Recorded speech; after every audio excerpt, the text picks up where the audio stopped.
ನಮಸ್ಕಾರ. ನೀವೆಲ್ಲಾಗಿದ್ದೀರಿ? ನಾನು ಚೆನ್ನಾಗೇ ಇರ್ತೀನಿ. ಇವತ್ತು ಗುರುವಾರ ಆಗಿರೋದ್ರಿಂದ ರಾಯರ ಬಗ್ಗೆ ಒಂದು ವಿಷಯನ ಹಂಚ್ಕೊಳ್ಳೋಣ. ತುಂಬ ದಿವಸ ಆಯಿತು ಅಂತ ಬಂದೆ. ಕಾರ್ತಿಕ ಸೋಮವಾರ ಕೊನೆಯ ವಾರ ಮತ್ತು ರಾಯರ ವಾರ ಗುರುವಾರ ಆಗಿರೋದ್ರಿಂದ ಹೇಳೋಣ ಅಂತ ಬಂದೆ. ಏನು ಅಂದರೆ ರಾಯರ ಶಕ್ತಿ ಹೆಂಗಿದೆ ಅಂತ. ಇದು ನಿಜವಾದ ನಡೆದಿರೋ ಘಟನೆ. ನಾನು ಅವ್ರ ಹೆಸರು ತೆಗೆದುಕೊಳ್ಳಲ್ಲ.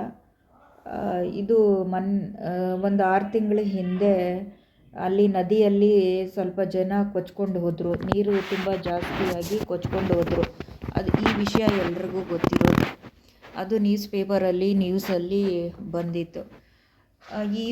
ಈ ವ್ಯಕ್ತಿ ಬಂದು ರಾಯರ ಮಂತ್ರಾಲಯಕ್ಕೆ ಹೋಗ್ತಾರೆ. ರಾಯರಂದರೆ ಇವ್ರಿಗೆ ತುಂಬ ಇಷ್ಟ. ಆವಾಗವಾಗ ಮಂತ್ರಾಲಯಕ್ಕೆ ಹೋಗಿ ಬರ್ತಾ ಇರ್ತಾರೆ. ನದಿಯಲ್ಲಿ ಸ್ನಾನ ಮಾಡಿ ಬರ್ತಾ ಇರ್ತಾರೆ.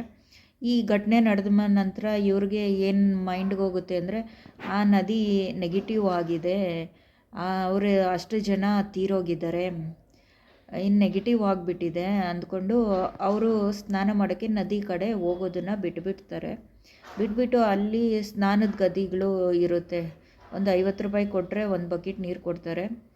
ಅಲ್ಲಿ ಸ್ನಾನ ಮಾಡಿಕೊಂಡು ರಾಯರ ದರ್ಶನಕ್ಕೆ ಹೋಗಿ ಬರ್ತಾ ಇರ್ತಾರೆ. ಒಂದು 3-4 ಸರಿ ಹಂಗೆ ಹೋಗಿ ರಾಯರ ದರ್ಶನನ ಮಾಡಿಕೊಂಡು ಬರ್ತಾ ಇರ್ತಾರೆ. ಈ ವ್ಯಕ್ತಿಗೆ ಮನಸ್ಸಲ್ಲಿ ಕೊರಿತಾ ಇರುತ್ತೆ, ಇದೇನೋ ಈ ಥರ ನೆಗೆಟಿವ್ ಆಗಿಬಿಡ್ತು, ಇಲ್ಲಿ ದೇವ್ರ ದರ್ಶನಕ್ಕೆ ಬಂದರೆ ಪವಿತ್ರವಾದ ನದಿಗಳಲ್ಲಿ ಸ್ನಾನ ಮಾಡಬೇಕು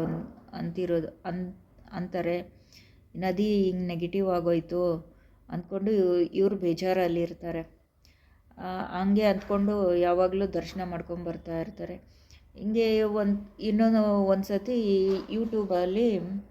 ಯೂಟ್ಯೂಬ್ ನೋಡ್ತಾ ಇದ್ದಾಗ ಒಬ್ಬರದ್ದು ವಿಡಿಯೋ ಬರುತ್ತೆ. ಮಂಡ್ಯ ಸೈಡ್ ಅವರು ವಿಡಿಯೋ ಹಾಕ್ತಾರೆ. ಅವ್ರದ್ದು ವಿಡಿಯೋ ಏನೋ ಆನ್ ಮಾಡೋಕ್ಕೋಗಿ ಅದು ಆನ್ ಆಗುತ್ತೆ, ನೋಡ್ತಾರೆ.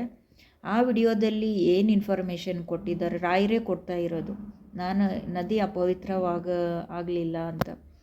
ಅದು ಹೆಂಗೆ ಅಂತ ಹೇಳ್ತೀನಿ. ಆ ಮಂಡ್ಯದ ವ್ಯಕ್ತಿ ಏನಕ್ಕೆ ಮಂತ್ರಾಲಯಕ್ಕೆ ಹೋಗಿದ್ದಾರೆ.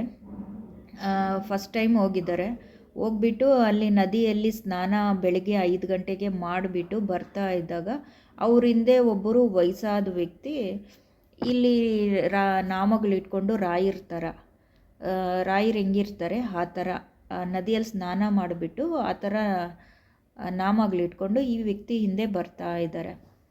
ಇವರು ಸ್ವಲ್ಪ ಹಿಂದೆ ನೋಡಿಕೊಂಡು ಈ ವ್ಯಕ್ತಿಗೆ ಬರ್ತಾ ಇದ್ದಾರೆ.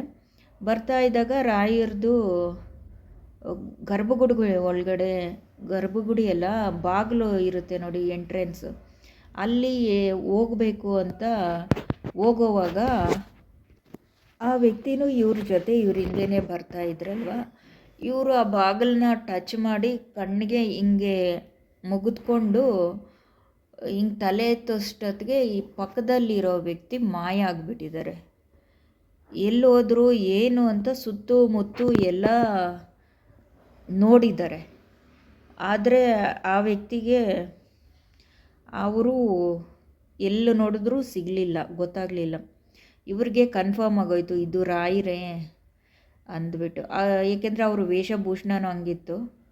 ಇವರು ಹಿಂಗೆ ಕೈ ಎತ್ತಿ ಹಿಂಗೆ ಮುಗಿಯೋ ಅಷ್ಟೊತ್ತಿಗೆ ಮಾಯ. ಅಲ್ಲಿ ಆ ವ್ಯಕ್ತಿನೇ ಇಲ್ಲ, ಬಾಗಿಲೊಳಗಡೆ ಎಂಟ್ರಿನೇ ಇಲ್ಲ. ಆಮೇಲೆ ಹೋಗಿ ದರ್ಶನ ಮಾಡಿಕೊಂಡು 6 ತಿಂಗಳಿಗೆ ಒಂದು ಸತಿ ಬರ್ತೀನಿ ಇನ್ಮೇಲೆ ನಾನು ರಾಯರ ಗುಡಿಗೆ ಅಂದ್ಬಿಟ್ಟು ಬಂದರು. ಆವಾಗ 6 ತಿಂಗಳಿಗೆ ರಾಯರ ಗುಡಿಗೆ ಹೋಗ್ತಾರಂತೆ. ಈ ವ್ಯಕ್ತಿ ಇನ್ನೊಬ್ರು ಇದ್ರಲ್ವ, ನದಿ ಎಲ್ಲ ನೆಗೆಟಿವ್ ಆಗಿರುತ್ತೆ ಅಂತ ಯೋಚನೆ ಮಾಡ್ತಾ ಇದ್ದಿದ್ದವರು, ಅವ್ರಿಗೆ ಆವಾಗ ಕನ್ಫರ್ಮ್ ಆಗುತ್ತೆ. ಏನು ಸೂಚನೆ ಕೊಡ್ತಾ ಇದ್ದಾರೆ ಅಂದರೆ, ರಾಯರು ನಾನು ನದಿಯಲ್ಲಿ ಸ್ನಾನ ಮಾಡಿ ಬರ್ತಾ ಇದ್ದೀನಿ, ಇಲ್ಲಿ ನೆಗೆಟಿವ್ ಹೆಂಗಿರುತ್ತೆ, ನಾನು ನೆಗೆಟಿವ್ ತೆಗಿತೀನಿ. ಆ ನದಿಯಲ್ಲಿ ತುಂಬ ಗುರುಗಳು ಸ್ನಾನ ಮಾಡಿರೋದು, ರಾಯರು ಎಲ್ಲರೂ ಆ ನದಿಯಲ್ಲಿ ಸ್ನಾನ ಮಾಡಿ ಇರೋ ನದಿ, ಅದು ಅದು ಅಪವಿತ್ರ ಆಗೋದಕ್ಕೆ ನಾನು ಬಿಡೋದಿಲ್ಲ. ನೀನು ಬಂದು ಸ್ನಾನ ಮಾಡಿ ನನ್ನ ದರ್ಶನ ಮಾಡ್ಕೊಂಡು ಹೋಗು, ಯಾವಾಗಲೂ ಹೆಂಗಿದೆಯೋ ಹಂಗೆ ಇರು ಅಂದ್ಬಿಟ್ಟು ರಾಯರು ಸೂಚನೆಯನ್ನು ಈ ವ್ಯಕ್ತಿಗೆ ಆ ವಿಡಿಯೋ ಮುಖಾಂತರ ಕೊಟ್ಟಿದ್ದು. ಆಮೇಲೆ ಆ ವ್ಯಕ್ತಿ ತುಂಬ ಸಂತೋಷ ಆಗಿ ಯಾವಾಗ ಹೋದರೂ ಇವಾಗ ನದಿಯಲ್ಲೇ ಸ್ನಾನ ಮಾಡಿ ರಾಯರ ದರ್ಶನ ಮಾಡಿಕೊಂಡು ಮನೆಗೆ ಬರ್ತಾರೆ.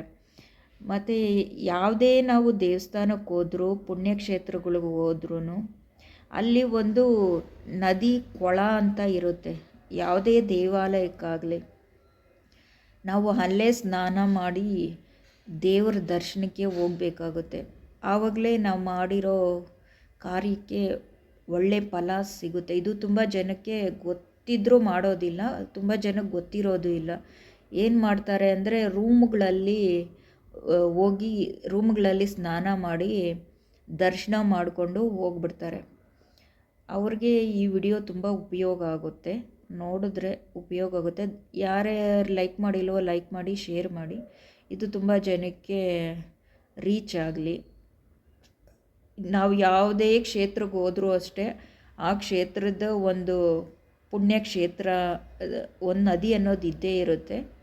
ನಾವು ಅಲ್ಲಿ ಸ್ನಾನ ಮಾಡಿ ದೇವರ ದರ್ಶನ ಮಾಡಿಕೊಂಡು ಬರಬೇಕಾಗುತ್ತೆ. ಅಲ್ಲಿ ಎಷ್ಟೇ ಕೊಳಕಿದ್ರು ಗಲೀಜಿದ್ರು ಅಲ್ಲಿ ದೇವಾನುದೇವತೆಗಳು ಸ್ನಾನ ಮಾಡಿರ್ತಾರೆ, ಗುರುಗಳು ಸ್ನಾನ ಮಾಡಿರ್ತಾರೆ. ಅದಕ್ಕೊಂದು ಪವಿತ್ರತೆ ಅನ್ನೋದು ಇದ್ದೇ ಇರುತ್ತೆ. ಈ ವಿಡಿಯೋ ಮುಖಾಂತರ ನಾನು ಕೊಡ್ತಾ ಇರೋ ಮೆಸೇಜು. ಮತ್ತು ಈ ಮಹಾಕುಂಭಮೇಳ ನಡೆದಾಗ ಆ ನದಿನೂ ಅಷ್ಟೇ, ಅದು ಎಷ್ಟೇ ಗಲೀಜಾಗಿದ್ದರೂ ಏನೇ ಆಗಿದ್ದರೂ ಅದರಲ್ಲಿ ಮುಳುಗಿ ಎದ್ದು ಅಂದರೆ ಸಾಕಷ್ಟು ಲಕ್ಷಾಂತರ ಜನ ಮುಳುಗಿ ಹೇಳ್ತಾಯಿದ್ರು. ಅದರಲ್ಲಿ ಅದು ನೆಗೆಟಿವ್ ಆಗಿಬಿಟ್ಟಿರುತ್ತೆ. ಅಷ್ಟೊಂದು ಜನ ಮುಳುಗಿ ಎದ್ದದ ಮೇಲೆ ಅದು ಗಲೀಜಾಗಿರುತ್ತೆ. ಎಷ್ಟೋ ಜನ ನೀರಲ್ಲೇ 1, 2 ಎಲ್ಲ ಮಾಡಿಬಿಟ್ಟಿರ್ತಾರೆ.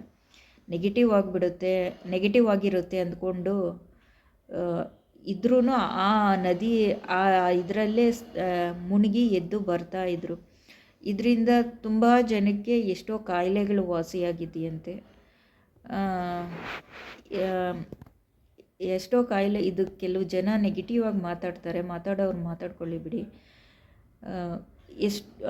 ಅಂದರೆ ಅದಕ್ಕೆ ಅದರ ಸ್ಥಾನ ಅನ್ನೋದು ಇದ್ದೇ ಇರುತ್ತೆ. ಎಷ್ಟೇ ಗಲೀಜಾಗಿರಲಿ ಏನೇ ಆಗಿರಲಿ ಅದಕ್ಕೆ ಅದರ ಪವಿತ್ರತೆ ಅನ್ನೋದು ಇರುತ್ತೆ ಅಂದ್ಬಿಟ್ಟು ಆ ವ್ಯಕ್ತಿಗೆ ಅರ್ಥ ಆಗಿ ಮತ್ತು ಇವಾಗ ಯಾವಾಗ ಹೋದರೂ ರಾಯರ ದರ್ಶನಕ್ಕೆ ನದಿಯಲ್ಲೇ ಸ್ನಾನ ಮಾಡಿ ಹೋಗ್ತಾರೆ. ಬಟ್ ಕೆಲವೊಂದು ಸಾರಿ ನದಿ ತುಂಬಿ ತುಳುಕ್ತಾ ಇರುತ್ತೆ. ನಾ ಹೋಗದೇ ಇರೋದು ಬೆಟ್ರು. ತುಂಬ ಜನ ಹೋಗ್ಬಿಟ್ಟು ಅಲ್ಲಿ ಸ್ನಾನ ಮಾಡಿಕೊಂಡು ದರ್ಶನಕ್ಕೆ ಹೋಗ್ತಾರೆ.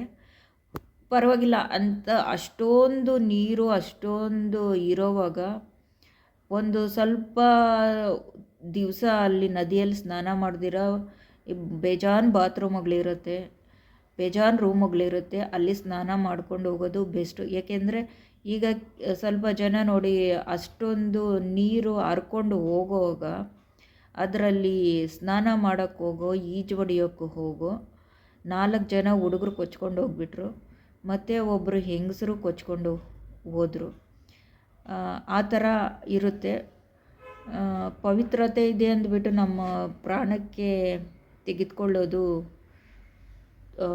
ಸರಿಯಲ್ಲ. ಅದೇ ಜಾಸ್ತಿ ನೀರಿದ್ದಾಗ ಹೋಗಬೇಡಿ, ಕಮ್ಮಿ ನೀರಿದ್ದಾಗ ಅದು ಪುಣ್ಯಕ್ಷೇತ್ರ, ದೇವರದ್ದು ಸ್ನಾನ ಮಾಡಿರೋದು, ಹಿರಿಯರು ಸ್ನಾನ ಮಾಡಿರೋದು ಅಂತ ನಾನು ಹೇಳ್ತಾ ಇರೋದು ಮೆಸೇಜು. ಜಾಸ್ತಿ ನೀರು ಬರುತ್ತೆ, ಮಳೆ ಬರುತ್ತೆ, ನೀವು ಹೋಗಿ ಅಲ್ಲಿಂದ ನೀವು ಅಲ್ಲೇ ಸ್ನಾನ ಮಾಡಿದ್ರೆ ಪುಣ್ಯ ಬರುತ್ತೆ ಅಂತ ನಾನು ಖಂಡಿತ ಆ ಥರ ನಾನು ಹೇಳ್ತಾ ಇಲ್ಲ. ನಾನು ಅಲ್ಲಿರೋ ಪುಣ್ಯಕ್ಷೇತ್ರಗಳು, ನದಿಗಳ ಬಗ್ಗೆ ನಾನು ಹೇಳ್ತಾ ಇದ್ದೀನಿ, ಎಷ್ಟು ಪವಿತ್ರತೆ ಇರುತ್ತೆ ಅಂತ ಹೇಳ್ತಾ ಇದ್ದೀನಿ ಹೊರತು ನೀವು ನದಿಗಳು ಹರಿಯುವಾಗ ಖಂಡಿತ ಹೋಗ್ಬೇಡ್ರಿ. ಅಲ್ಲಿ ತುಂಬ ಕಂಟ್ರೋಲು ಮಾಡ್ತಾರೆ, ಪೊಲೀಸವರು ಆಗಲಿ, ಮಠದವರು ಆಗಲಿ, ದೇವಸ್ಥಾನದವರೇ ಆಗಲಿ, ತುಂಬ ಕಂಟ್ರೋಲ್ ಮಾಡಿದ್ರೂ ಕೆಲವೊಂದು ಸತಿ ನಮ್ಮ ಕೈ ಮೀರಿ ಬಿಡುತ್ತೆ. ಕೈ ಮೀರಿ ಏನೇನೋ ಆಗಿಬಿಡುತ್ತೆ. ನಮ್ಮ ಜಾಗರೂಕತೆಯಲ್ಲಿ ನಾವಿರೋದು ಒಳ್ಳೆಯದು. ಈ ವಿಡಿಯೋ ಇಷ್ಟ ಆಗಿದ್ದರೆ ಲೈಕ್ ಮಾಡಿ, ಕಮೆಂಟ್ ಮಾಡಿ, ಕಮೆಂಟ್ ಮುಖಾಂತರ ತಿಳಿಸಿ.